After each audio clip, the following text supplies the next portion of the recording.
Hello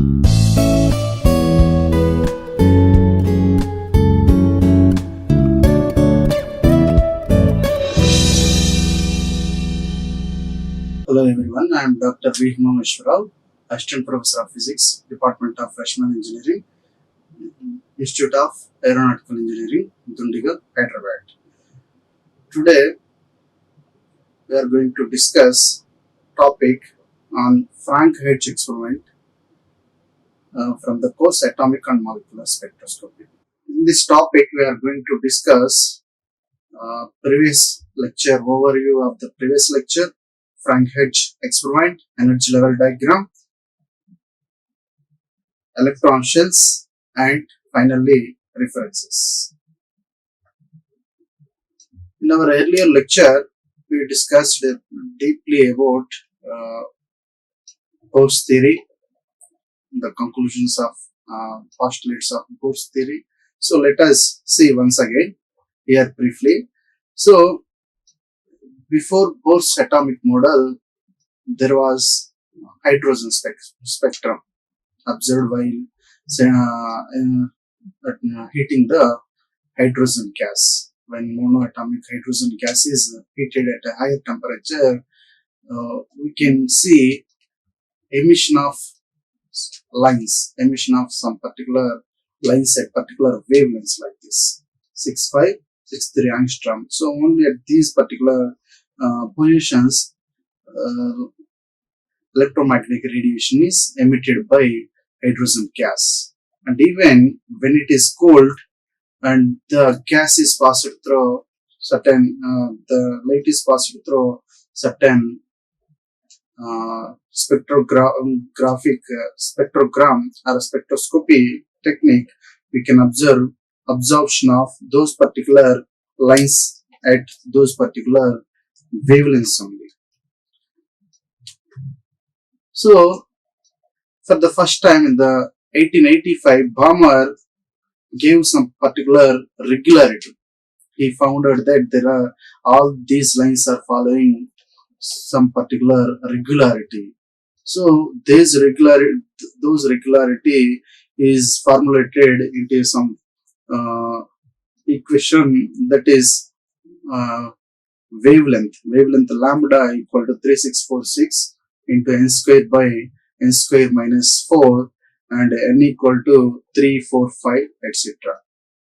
So he gave an equation to satisfy all these lines, but he never explained why this particular formula is required or they are following this particular formula. And again, not only those particular lines in the visible spectrum, these lines are observed only in the visible spectrum of hydrogen gas. But later, some other scientists like Lyman, Passion, Brackett, and Fund, they also found that not only lines in the visible region, there are lines in the UV, IR, and far IR also. So later, again, Rydberg, the scientist Rydberg, gave one more wonderful equation to satisfy not only Balmer series, for all the series such as Lyman, Passion, Brackett, Fund. So this is the equation given by Rydberg, and this is satisfied for all lines in the hydrogen spectrum, where here this is the wave number equation, nu bar, that means reciprocal of wavelength, that is also at vacuum. We should say it is at vacuum. So it is equal to RH, Rydberg constant, for hydrogen atom, and 1 into 1 by n square minus 1 by n2 square. Here n2 is greater than n1, and RH is a constant for hydrogen, that is equal to 1.096 77576 into 10 power 5 per centimeter. He gave this observation for all those lines. All those lines are following this particular formula, where n1 and 2 are some integers. But they never gave the reason why they are coming at that particular positions only. Why those lines are observed for hydrogen spectrum at those particular positions. So there are no reasons for the formation of those lines up to until Bohr's postulates about atomic model. So for the first time, these are the hydrogen spectrum not only in the visible region. Balmer gave series in the visible region. He said about the lines in the visible region, but there are Lyman lines in the UV region, and there are lines in the IR and also far IR. There are again bracket and fund series also. So these are the lines emitted at different wavelengths. Particular electromagnetic radiations only at particular wavelengths. So those lines are observed for hydrogen, not only in the emission spectrum but also in the absorption spectrum. So in order to explain the reason for this emission of lines at that particular wavelengths, Bohr, these are also by using this formula we can draw a diagram like this, where n equal to 1, n equal to 2, n 3, n equal to 4, like that. So for the Lyman series, we are seeing n here n1 must be 1 and n2 maybe 2, 3, 4, etc. Like that we can see all these lines in different regions of electromagnetic radiation. So in order to explain this electromagnetic radiation spectrum by hydrogen, this is not only by hydrogen, this is particularly for hydrogen. So it is called hydrogen spectrum. Hydrogen spectrum. So these lines are observed for hydrogen, but it is not only for hydrogen. We can see such type of spectrum for any other atoms also. So scientists found spectrums, the individual spectrum for different atoms, but they could not give any reason for the formation of those spectra at different positions. So in order to explain the reason for the emission of lines at that particular wavelengths, Bohr in the year 1913 gave 3 postulates.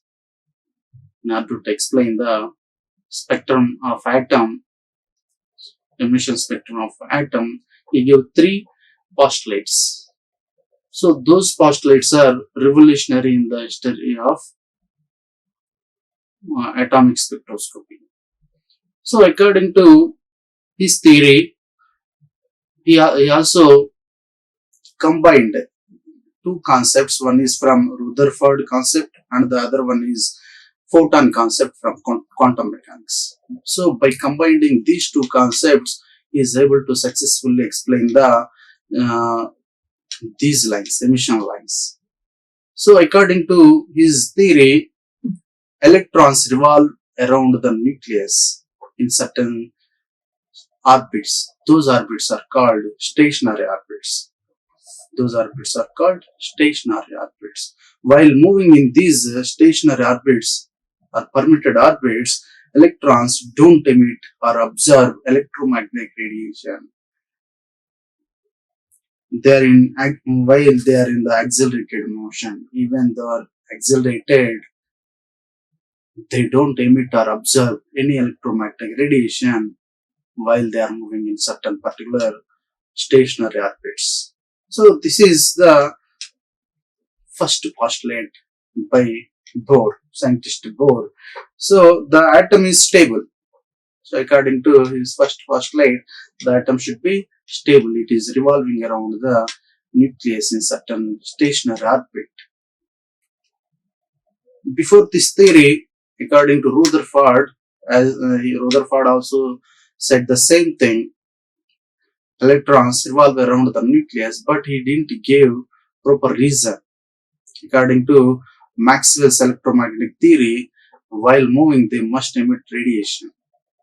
While the electrons are revolving around the nucleus, they must emit radiation. So while emitting radiation, that means loss of energy causes for the falling down of electron into the nucleus.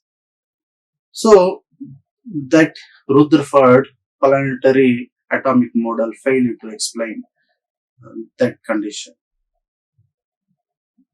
So he failed to explain the stability of atom. So in this way, Bohr first postulate gave the stability of atom. And again, according to his second postulate, the allowed electron orbits are those for which angular momentum is an integral multiple of h cross. So this is the second postulate given by scientist Bohr. So according to this postulate, the angular momentum of electron which is moving in that particular stationary orbit must be equal to integral multiple of h by 2 pi, that means h cross. So h cross here is h by 2 pi, where n equal to any integer 1, 2, 3, etc. So here in general, n can be taken for first orbit n equal to 1, for second orbit it equal to 2. So in this way we can take. So this is the second postulate given by Bohr. And the third postulate is that as the electron is moving inside the in a certain orbit, while there is a positive charge at the center, so entire positive charge at the center, there are certain orbits, electron can move only in this particular stationary orbits. So while they are moving in different orbits, they don't emit any radiation, but while the electron is jumping from higher energy level to any lower energy level, or higher orbit to the lower orbit, for example here n equal to 1, if we consider it is n equal to 2, n equal to 3, then you can say energy values E1, E2, E3. Then again, if the electron is jumping from higher energy level E2 to E1, then only it can emit radiation. So it can emit radiation when there is a transition from higher orbit to lower orbit. And that energy, the energy emitted by photon, is equal to the energy difference between those two orbits. So E2 minus E1 must be equal to h nu energy of that particular photon. So this is explained by considering quantum photon concept. So his postulates are able to successfully explain the reason for emission of those particular spectral lines, those particular regions. So let us see here once again. We already derived all these values, radius, velocities and energies, but let us discuss just in 1 or 2 minutes. So while the electron is moving inside in a particular orbit like this, so here electron velocity v, it is a particular allowed orbit. So while it is moving in the stationary orbit, that means it is a stable stationary orbit, that means the centripetal force of the electron must be equal to the attractive force between the two electron and the nucleus. So this is the condition to be taken here. By using this condition and also by using the Bohr's condition, Bohr's equation, that means angular momentum mv are equal to nh by 2 pi. We derived the equation of radius of that particular electron moving in the stationary orbit, that equal to n square h square epsilon naught by pi me square into n square. N is the orbit number. So here all these terms are constants. Epsilon naught, permittivity of free space, which is Planck's constant, mass of electron, charge of electron. So we can write like this, R naught into n square. And finally, for electron in the first orbit, n equal to 1, that means radius of electron moving is in a first orbit in the hydrogen atom is equal to 0.53 angstroms. 0.53 angstrom. Not only for hydrogen atom, we can apply Bohr's atomic model for any other atom. So we can calculate radius of nth orbit for any atom can be calculated to be n square h square epsilon naught by pi z mu square. And by using this, we can also calculate velocity of any electron in an orbit for any atom can be calculated to be Z square by 2nh epsilon naught. Here radius of electron is directly proportional to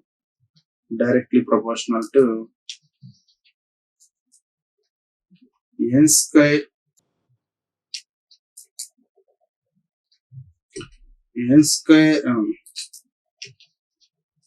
directly proportional to n square by z. N square by z, remaining all the terms are constants. Here that means radius of orbit increases with the square of the number of orbit. And radius of the orbit decreases with z value, atomic number. For example, for hydrogen atom, this is the nucleus, first orbit. This is the first orbit. So radius is 0.53. So if the atomic number increased, that means for any other atom, for lithium, boron, carbon, any atom. So as the number changes, atomic number changes, as the z value increases, the atomic radius of electron in the first orbit decreases. So here it is 0.53. So radius of first orbit here n equal to 1. So 1 by z for first orbit for any atom. So here it automatically should be less than 0.53 angstrom for any other atom except hydrogen. So, and again velocity, it is also directly proportional to the number of orbit n. So 1 by n. Here energy also can be calculated by using radius of orbit and by considering potential and kinetic energy of electron moving in certain stationary orbit. So it is also directly proportional to z square and indirectly proportional to n square. Okay, so these are the derivations we already did in the earlier lecture. So in this way we can calculate energies, velocities, radius of any electron moving any orbit for any atom. Not only this, we can also calculate frequency or time period or wavelength, whatever we can calculate by using these particular parameters. So all these can be called as characteristics of hydrogen atom or any other atom by using Bohr atomic model. So this model gave the reason for emission of electrons. So according to this theory, the energy values are discrete. There are certain energy levels. There are certain energy levels. That means electrons can revolve only in certain stationary orbits, and they have those orbits are having particular energy values. So these energy values also given by Bohr after calculating the energy from this equation, and those energy values are given like this. For particularly hydrogen atom, 13.6 ground energy level and second energy level, excited energy level. Value is minus 3.4, and here it is minus 1.5, minus 8, 0.85, minus 0.54. So these are all the energy levels. Actually, we should say, as it is nucleus, energy values are for orbits. We can draw energy level diagram like this also.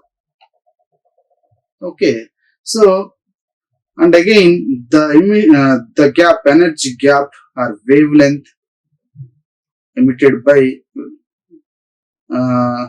this gap wavelength related to this energy gap maybe can be obtained from this equation also.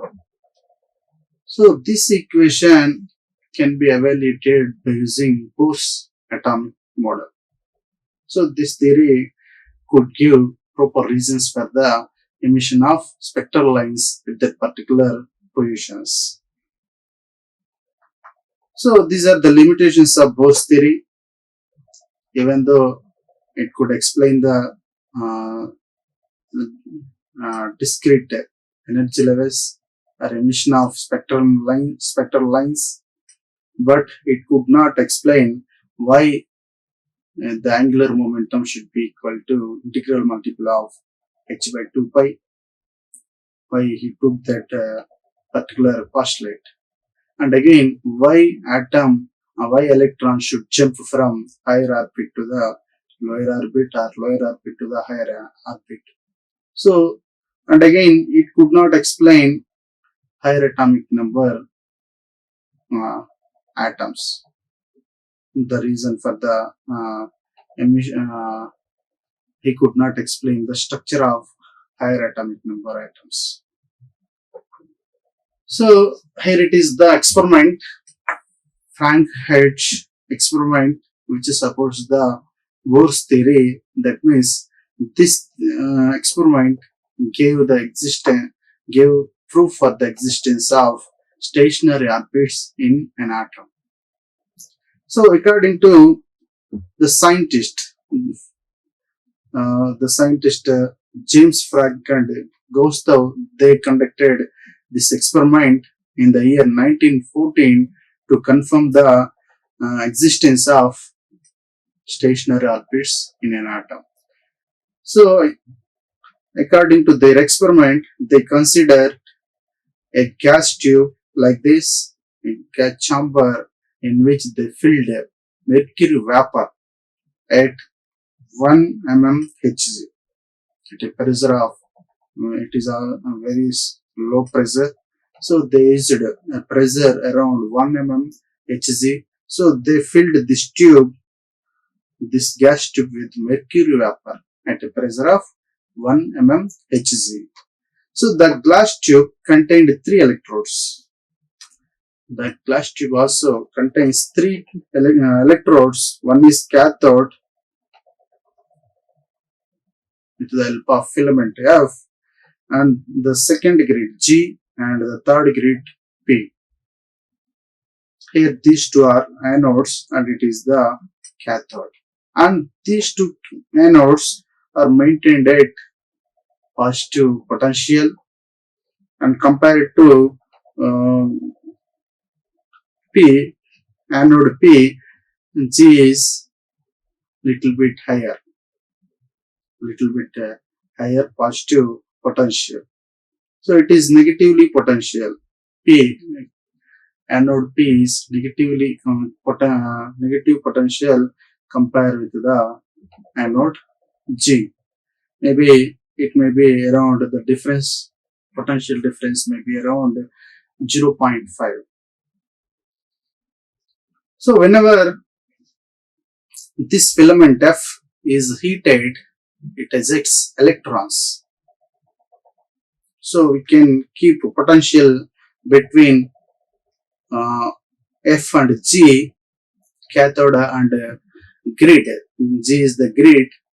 So we can keep some certain sufficient potential difference, higher potential difference, and by using this potential difference, we can eject the electrons and accelerate them.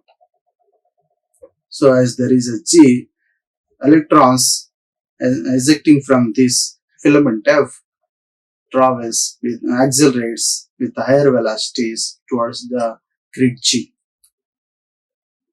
So whenever they reach G, the velocity automatically decreases, and if they have sufficient kinetic energy to move, and they move up to the anode P.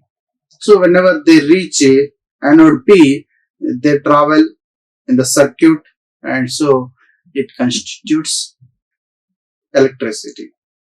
That means there may be current passing through the ammeter arranged here. Ammeter or PLL ammeter arranged here. So in general, here we are giving, we can increase the potential between filament F and grid. So as the potential is increased, then the electrons accelerates more, and they, after even crossing G, they can have some more kinetic energy. So the current passing through ammeter increases with increasing potential. So in this diagram, here this is the graph showing the relation between voltage and current. So as the voltage increases, the current through the ammeter also increases. And again here there is a mercury vapor, that means mercury atoms are there. So fast moving electrons can make a collision with the mercury atoms, but they don't make any inelastic collision. All collisions are elastic, so they don't lose any energy. Electrons don't lose any energy up to when the sufficient energy is required for atom. So according to Bohr atomic model, let us see here. So for low values of V, as the voltages are very low, up to maybe 4.9 here, the current values increases up to 4.9. Current also increases. That means the electron number increases, fast moving electrons, as they get sufficient energy to move from grid until the anode P. So they pass through the ammeter. So the number of electrons increases with increasing the potential, certain increasing potential. So number of electrons increases, getting more energy sufficient to reach P. So current also increases.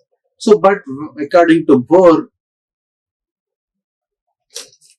postulate, third postulate, the amount of energy that a mercury atom can receive from a colliding electron would be equal to the energy difference between its ground state and one of the excited states. So whenever electron make a collision with the mercury atom, it gets excited state, or the atom, mercury atom, go to higher energy level only when sufficient energy is received from the electron. So until so this diagram, just at 4.9 volts, the current suddenly decreases. suddenly decreases, and again it increases after certain value, and again it reaches maximum at 9.8 volts, and there even for increasing voltage it decreases suddenly, and again reaches increases with increasing voltage up to 13.7. So these variation of current values with voltage can be explained as follows. So this variation of current can be due to the cause of absorption of energy of mercury atoms from electrons. So whenever maybe there is a sufficient energy when it reaches 4.9 electron volts. When the electron reaches 4.9 electron volts, that means that particular energy is maybe sufficient to mercury atom to absorb the energy and go to higher energy level. So then, due to the absorption of energy, the electron loses its energy, so it falls down. It does not move until anode P. That means there is a decrease in the current passing through the ammeter. So that is the reason for decreasing of this current in this region. So as still increasing up to certain voltage, maybe more number of electrons attains certain energy, required energy. While moving, there is a gas here, maybe anywhere, mercury gas. Those atoms in the mercury gas absorbs the energy of electrons while making collisions. So those atoms, after taking energy of electrons, goes to their excited levels. So due to that, there is an emission of light, particularly in the UV region. So this gas tube is emitting UV light due to the mercury presence. When voltage is increasing, there could be emission of UV light. So that is again particularly observed at 4.9, 9.8, and again 14.7 volts. This type of characteristic, a sudden decrease of current with voltage at certain values of voltages like 14, 4.9, 9.8, 14.7, 18.6, like that. So after every 4.9 electron volts of energy, the current values suddenly dropping. That is due to maybe collision of two times, three times the same electron having energy 14.7. Maybe at 14.7 voltage, the electron may make collisions 1, 2, 3, 4 times also, 3 times also. So these type of observations can be related as the absorption of energy of mercury atom from the electrons. So this is the relation of potential with the number of collisions n. Okay, so this is the graph observed by Frank and Hedge, and they described that certainly there should be stationary orbits. That's why while the atom is in the ground energy level, when there is no sufficient energy for electron, there is no any inelastic collision between electron and mercury atom. So whenever there is a sufficient energy from electron, the atom in the ground energy level absorbs the first stationary orbit. Maybe here, if we consider atomic model. Energy orbits like this. So atom absorbs the certain energy from the electron when it is sufficient and jumps to the next higher energy level. Second orbit. That means second orbit. So this transition can happen only when sufficient energy is received from the electron. And again, while coming down, after going and while coming down, this atom emits radiation of energy equal to the difference between these two energy levels or orbits. So that emission will be equal to again same energy, that means 4.9 electron volts. So theoretically, actually, while observing, the mercury vapor lamp in the tube was observed to emit ultraviolet light at wavelength 2537 angstrom.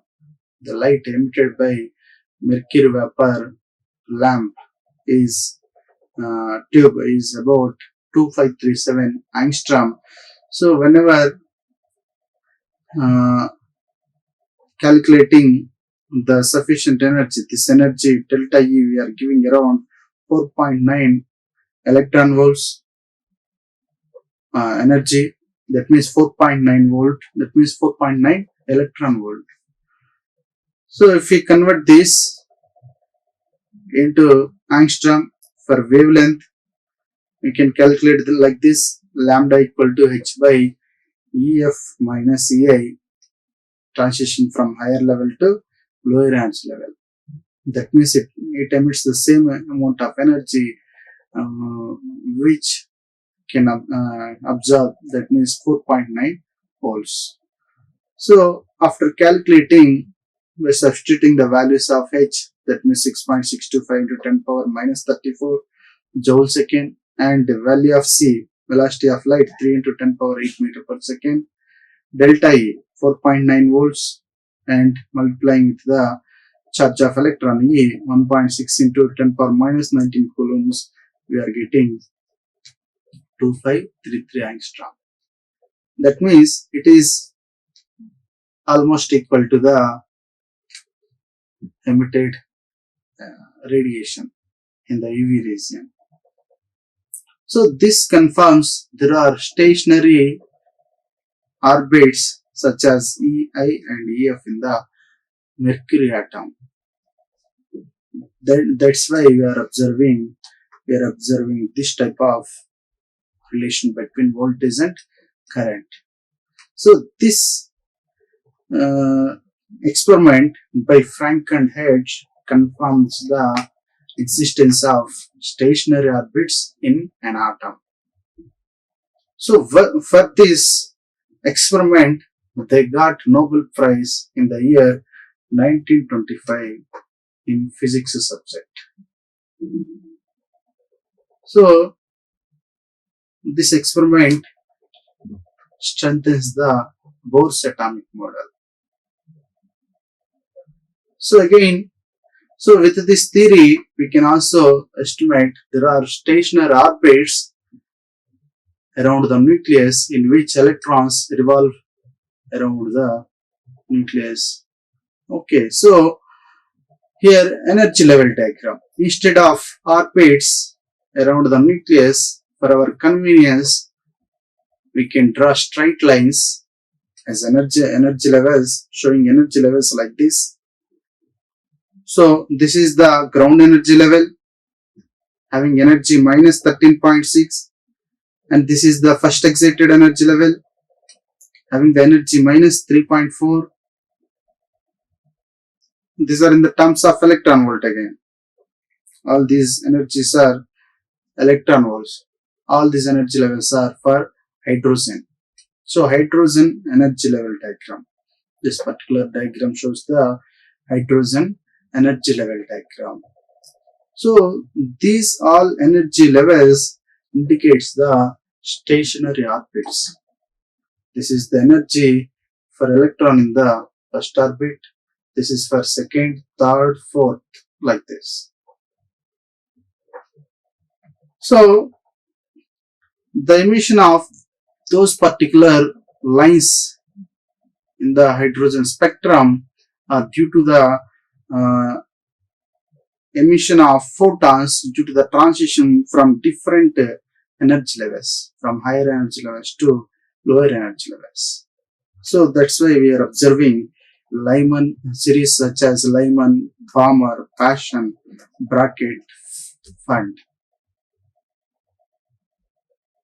So these are the energy level diagram, and again atomic transitions.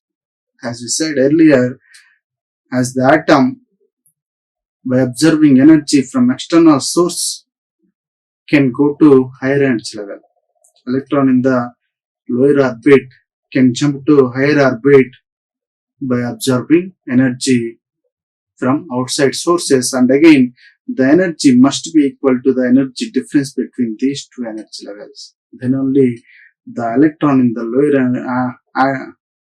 lower orbit can jump to the higher orbit by absorbing those that sufficient energy.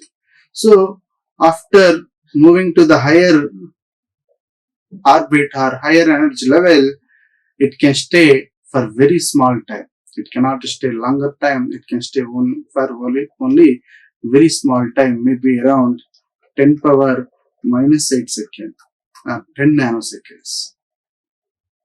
So that is maybe due to the attraction of nucleus.